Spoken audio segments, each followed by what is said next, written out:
Gusto unta nako mo abroad papadong ba?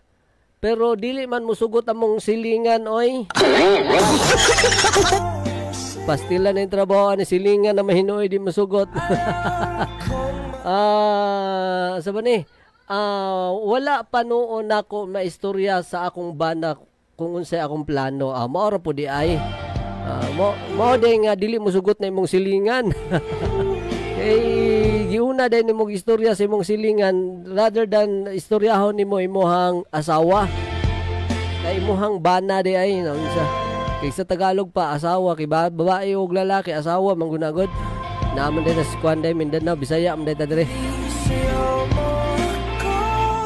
So mao na yang problema kay dili gyud mosugot niya ang silingan lagi.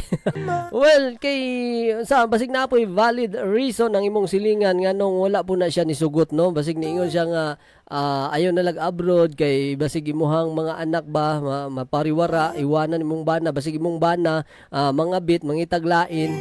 Mao man gyud nay tinuod nga mahitabobod kasagaran man guna sa mga mahitabo basta OFW ang bana or asawa ang nabilin sa Pilipinas dili gyud po hinuntanan pero naagi panghitabo ang mga ana no kay unsaon kaning kamingaw di gyud makaya di gyud maantos gyud so para sa uban pero sa uban kining naay respeto ug dako kay paghigugma sa ilahang kapika sa kinabuhi aw nagpabilin gyud na sila nya labi na kining constant communication mao ni mahalaga kay mawad-an og communication bisag sa kaadlaw lang wa na impas siyempre kung bana aw lalaki guna god makipag-inuman na dito sa uban na wala na sa kumpare o si kumari impas dili na kita ka-judge pod hinoon kay kaning basig imuhang silingan na naganara pod ba kaning imuha ra pong welfare o dili kaya welfare lang pod sa imuhang mga family kay dili lang pod siguro siya gusto nga mawad-an og isa ka membro sa family gyud labi na gyud ning asawa or inahan anang na pro mo ganing imong silingan ganing kuan ing gitira di gyud mo sugot gyud basig ba yung makita niya masinso ka na niya siya wala na walang ayun na lang uy muni yung bana ba negative kayo kuan bitaw hunahuna para di ka mo dayon pero dayto kanang dili gyud ganahan nga masinso ka. Well, para sa mo kinsa ni Rhea, no?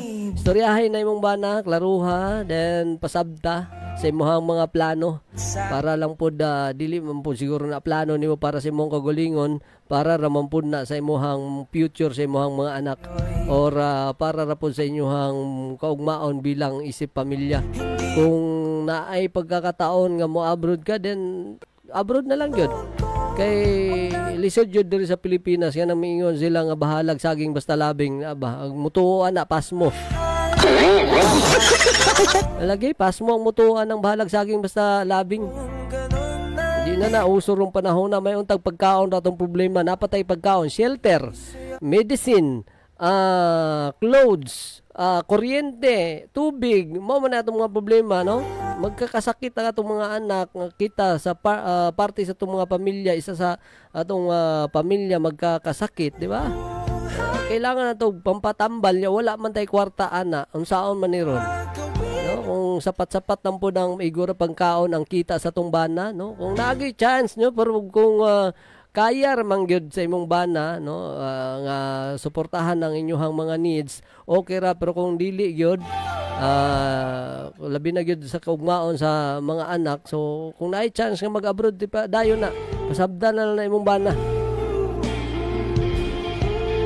basta kay magtinarong ka sa abroad di kay magsige kag chat-chatan ng mga kuan diha mga ibang lahi nya pataghan ra ba kay kung hibalan kay gikan ra ba gyud abroad 11 years ta sa abroad pastilan daghan kay mga istorya ingon ana kay kanila laging mingaw kay ta sa kung ginabuhi kining laay ba gawas na gimingaw na tagilaay pag yun ta kay inigtulog nato sa mga labi na mga domestic helper nga inigkatulogan na gusto pa nang malingaw pero ang Pilipinas tulog na kay lahi biyan ang oras das Middle East ba ya no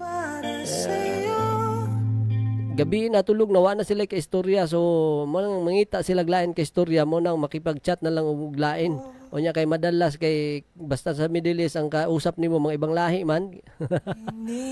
Labi na mga Indiano, mga Pakistani, mga Bangladesh, Sri Lanka no nay madalas dito.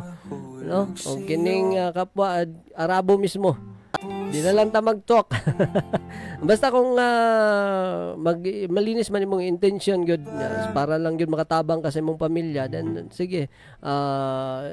Pwede man siguro ka abroad. Pasabto lang ni imong bana ra. Ay nag-imagine na imuhang silingan kay dili na makapakaon sa imo